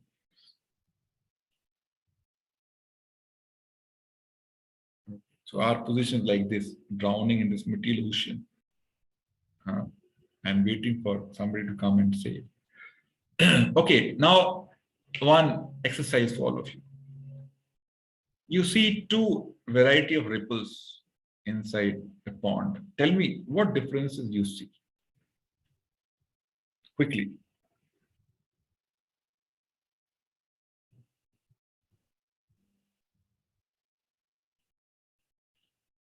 Overlapping of waves. Okay. What else? Systematic and random. Okay, very good. Ripples, one center, many. Very good. Color. Okay. Concentration and distraction. Okay. Ripples from one point is first and many points second. Okay. Suppose there are 10 people standing on the bank of, a pond, and everybody is throwing a stone inside the pond. And every time you throw a stone, it creates a ripple. Is it? Suppose everybody is throwing stone at the same point. What will happen? You will have a scenario like first picture. Very harmonized ripples with same center, common center, isn't it? And this also looks beautiful, looks harmonized, looks very peaceful. But if 10 people throw stones at 10 different locations, what will happen? 10 different locations means 10 different ripples. And every ripple will conflict with other ripple. Why? Because there are different centers. So this is the difference between a God-centered society and a self-centered society.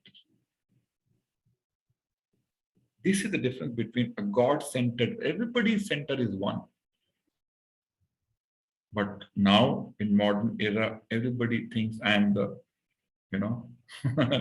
everything. Very self-centered. Selfie means self-centered society. This is a selfie society. One wants to capture only himself. So if everybody becomes God conscious, then no conflicts. All conflicts will vanish. The center point is same.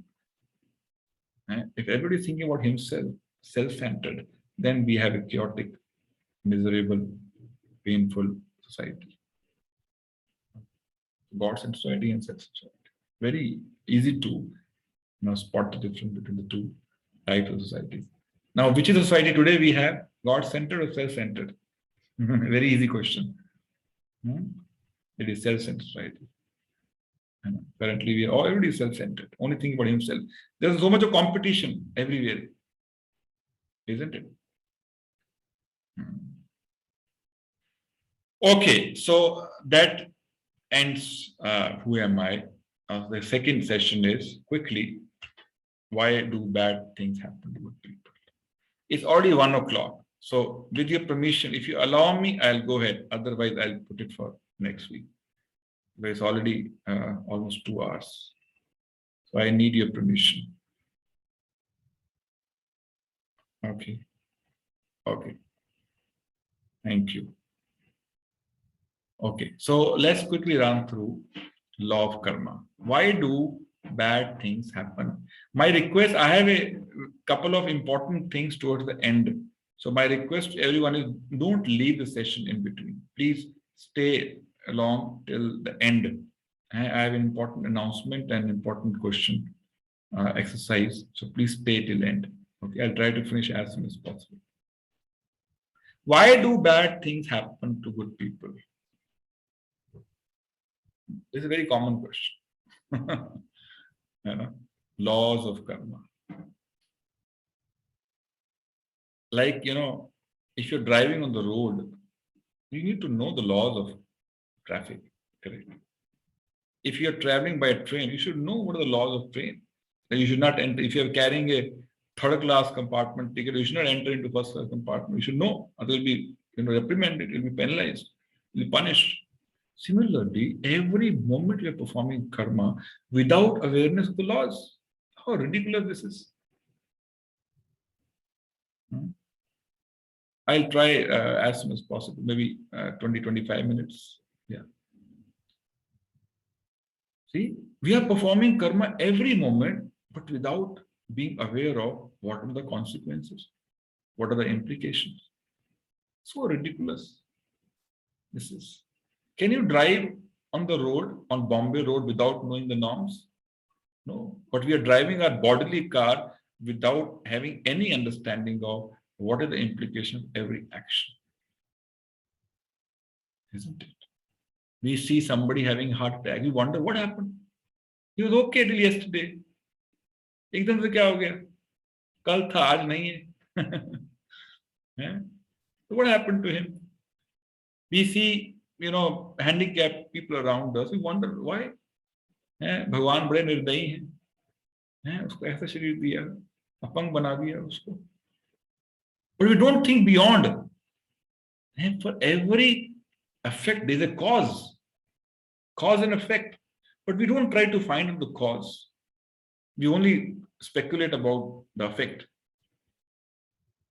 So like this, there's so much of diversity around us, but we don't question at all. Such a dull mind.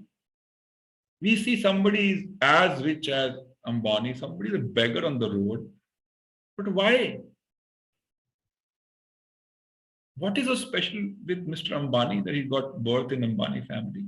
And what is the problem with this beggar who got birth in a poor Dharavi family? Nobody asked this question.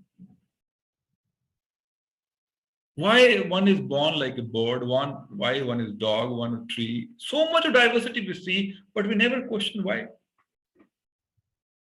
This is animal propensity. Animals do not question all of this. But human being has been given intelligence to question, contemplate. Why? So the root cause of so much of diversity is law of karma. As simple as that. As you reap, so shall you reap. जैसा बोगे वैसा खाओ उगाओ मिलेगा. So it's a very important. So as we mentioned, one gets next body based on the kind of karma one has performed, deeds one has performed, along with the desires he has cultivated in the previous life. Okay. In Bhagavad-Gita, Krishna talks about 5 subject matters. First one is called Ishvara, or Ishvara means controller, God. Second is called Jiva, or controlled living entity, all of us. Third is Prakriti, material nature, which we see around us. Fourth is Kala, time, which makes everything temporary in this material world. And fifth is Karma, or the activity, impetus to do something. Everybody is involved in some or the other activity.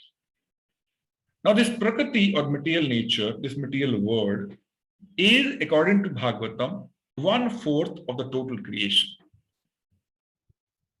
Material world, spiritual world, put together, 1/4 is material. So 3/4 population or the creation is beyond the realm of this material world, which is called spiritual world. So almost 3 times than this. Right. This Prakriti or this material nature is compared to a prison house. We discussed earlier. This material world is like a prison house, a facility given to the rebellious souls an opportunity to reform. Like prison house, an opportunity for a criminal to reform. Similarly, this material world is an opportunity for a rebellious soul to reform, to improve. Okay. And why one takes birth in this material world? O conqueror foe, all living entities are born into delusion, bewildered by duality arising from desire and hate. Material desires is the root cause of one getting birth in this material world. Because you need a body to fulfill the desires, so one gets body, material body to fulfill the desires. Okay. So this is the impetus to perform karma. Why one perform karma? To fulfill desires. If there are no desires, why will somebody work? Isn't it? So one has many unfulfilled desires, which is the impetus to perform karma, perform various activities. Okay. So this Prakriti provides body to the soul out of 8.4 billion species, based on one's desire and one's karma. If one's desires and karmas are conducive to dog's body, he'll get dog's body. If one is completely has made himself rid of all material desires, then no material body, then spiritual body, finished. Then prison house term is over. So material body is a function of material desire. If no material desire, no material body. As simple as that. Okay. And this material nature binds this soul or controls the soul through 3 gunas, sattva guna, raja guna and tama guna. आपने सबने सुना होगा इसके बारे में. And so the controlling instrument is three gunas. English में बोलते हैं three modes of material nature, which are tamoguna, rajoguna. This is how we are controlled, like a puppet. So all of us have different proportions of tamoguna, rajoguna, satoguna, based on which we dance. So these gunas make us dance, make us perform karma.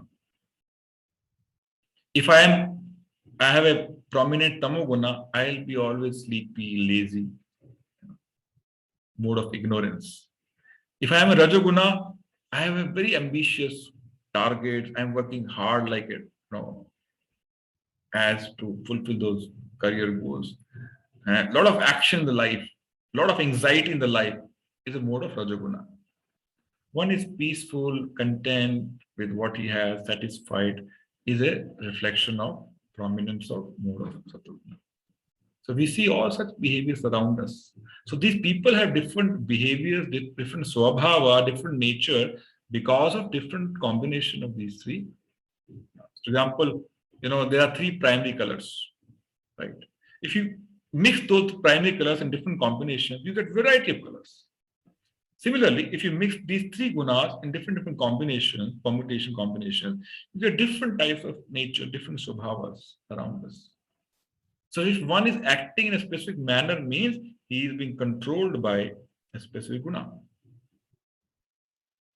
So you want to change somebody's behavior, you have to change this wiring of gunas. Otherwise, you can't change somebody's behavior. That's why there's always a tussle between husband and wife, because they're always trying to change each other. Husband has some expectation, wife has, they forget that they are wired differently. The gunas are different. इसलिए पहले कुंडली देख के शादी करते थे, क्यों? उनके गुणों को मिलाते थे, भाई ये साथ में कंपैटिबल हैं कि नहीं है, लेकिन कैन दे लिव टुगेदर और नॉट? आजकल तो love at first sight, they don't match kundli and all that. So compatibility in terms of gunas is checked before marriage. So what are the characteristics? Sattva means knowledge, free from sinful activities, conditioned by the sense of happiness. Rajoguna means unlimited desires and very passionate, very action-oriented, and very strong attraction with the opposite sex is Rajoguna. Tamoguna is madness, laziness, sleep, intoxication. Tamoguna people. Okay. So everybody has different combinations of three gunas. And we are conditioned by these three gunas and controlled by them. Okay. So I'm not giving much detail on this subject. There's a full chapter in Bhagavad-Gita around this subject. And then Krishna says, which is the biggest enemy of every living entity? It is lust or desire. Is the biggest enemy, which is born out of mode of passion and is the all-devouring sinful enemy of this world. Why? Because this material world is sitting on desire. If there is no desire, there is no material world. There is no desire, there is no material body.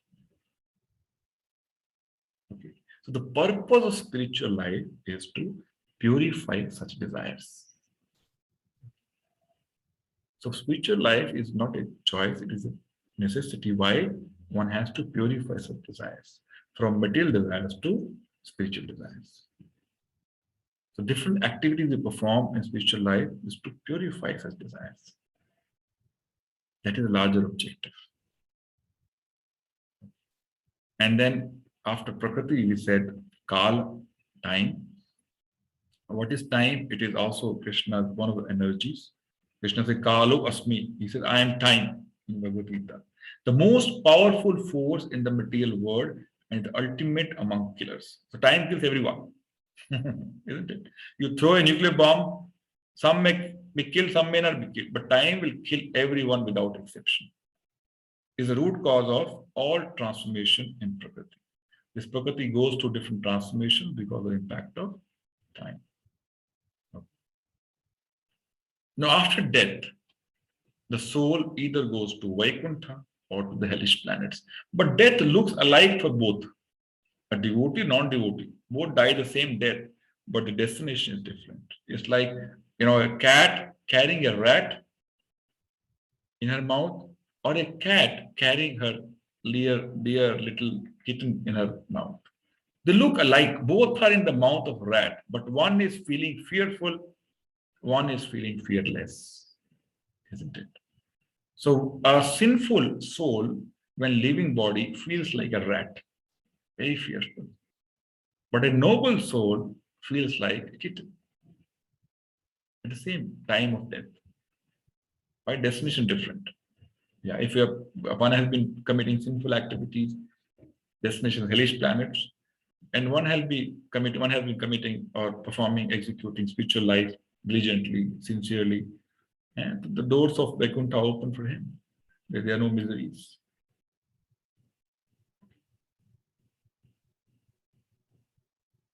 So what is karma? Karma means activities performed by living entities conditioned by three modes under the control and purview of time.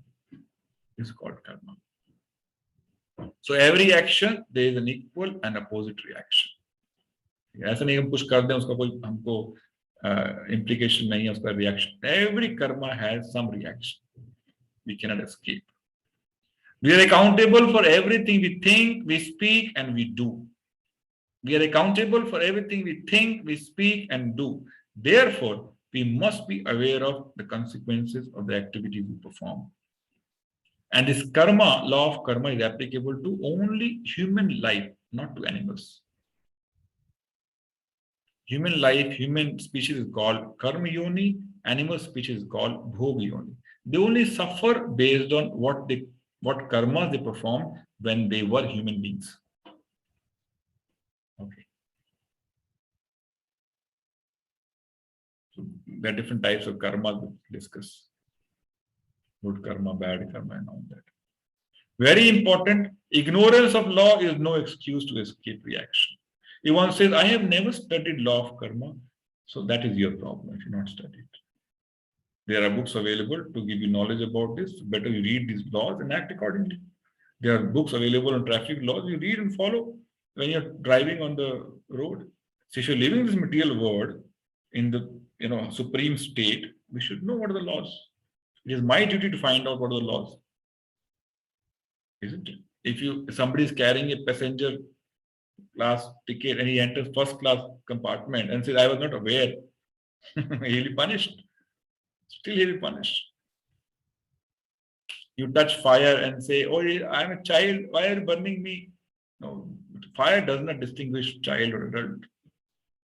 Isn't it? So law of karma doesn't distinguish. One is innocent of this, if not aware. So one has to be aware. Find out ways how to become familiar with these laws. Good and bad karma do not cancel each other. ऐसा नहीं है कि मैंने कोई दान कर दिया, then I have a right to perform some sinful activities. No, both you will have to face different reactions. For good karma, some good reaction. For bad karma, some bad reaction. They do not neutralize each other. And good and bad karma both are binding. अभी आपको समझ नहीं आएगा, ये बात समझाएंगे later. Even good karma also binds one to this material world. You donate, say, some money to somebody, or you donate some clothing to some anathalaya. Good work, good karma, pious karma. But you have to get reaction of that. And to get reaction, one has to come back in this material world. So both are binding. Then what do we do? If both are binding, then the third variety of karma, which we discuss, which is being taught in Bhagavad-Gita. Okay. And we are being witnessed every moment. We cannot escape laws of nature. Like, you leave one, a calf in the midst of lakhs of cows. The calf will find his mother anywhere. Similarly, our karma will find us. We go anywhere. Will locate us anywhere we go. We cannot escape. From the state laws, we can escape. देखा नहीं, बच गया, उसने कत्ल कर दिया, किसने देखा नहीं, पकड़ा नहीं गया, लेकिन इधर नहीं है ऐसा, है ना? We are being witnessed for every act we perform, we think, we say. This voice is also a, karma indriya. Whatever you say out of this tongue, we invite reactions. Okay. So 3 types of karmas. One is called karma. Karma means doing some pious activity, as I mentioned, donating something, किसी को कपड़े दे दिए, किसी को खून blood donate कर दिया वगैरह. So doing some activities, good activities according to scriptures. But it has a reaction, as I mentioned. It's also binding. And you'll be given some advantage, some benefit of your donation in the next life. For next life, you'll take birth again. Second is called vikarma. Vikarma means something which is against the laws. The result of vikarma is one goes to hellish conditions or goes to lower species of life, like human being becoming dog or any other animal or a hog or tree, plant. Okay. Now both are binding. Because of vikarma, one may get birth in a very poor family or an animal species. Because of good karma, one may get birth in the good family. But he cannot escape birth, death, old age, and disease. Both have to face. And what is the solution? The solution is third type of karma, which is called akarma. A karma which is keeping God in the center. It makes karma into akarma. So while you do that activity, it does not invite any reaction. So godless society means karma or vikarma. God-centered society means only akarma. While everything is happening, one is going to run his business, one is going to his profession, is engineer, no problem. Carry on with activities, but bring Supreme Lord in the center of all actions. If all actions dovetail with Supreme Lord, then the karma becomes akarma.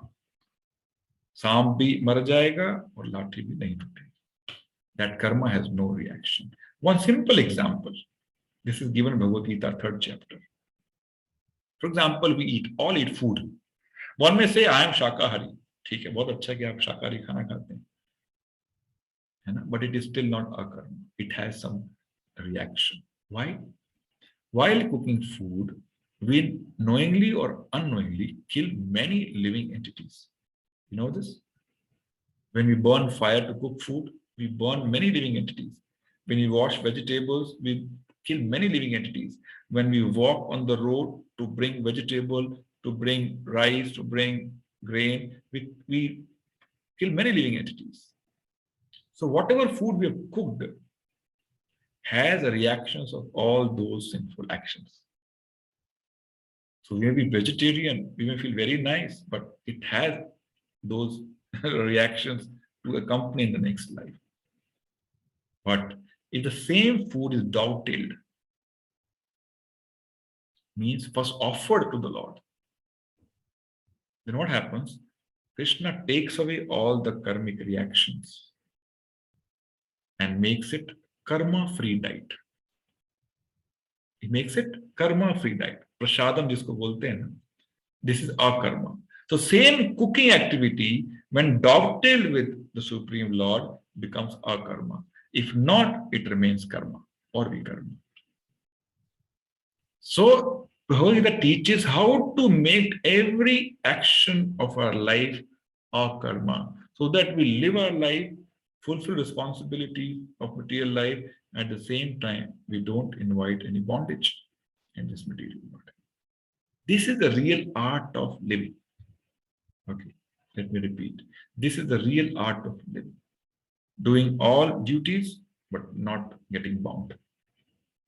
This is our karma. Very powerful. So if one does not know what karma, then next body is guaranteed. No one can escape. Okay, so in summary, first we learn I am not this body, but an internal soul. Second, one gets different body based on one's desires and karma. Third, purpose of this universe is to rehabilitate souls who revolted against God's laws. Fourth, purpose of this body is to purify one's desires using akarma, working on behalf of Supreme Lord, not to oneself. And fifth, 5 subject matters of Bhagavad-Gita. Okay. So that is the end of today's session. And in the next session, we'll discuss, if God is one, then why there are so many religions? Next question, no? So many religions, if God is one. And then what is practical spirituality? So the next session is last session, which will conclude whatever we learned so far into some concrete practical actions. Okay. Thank you very much.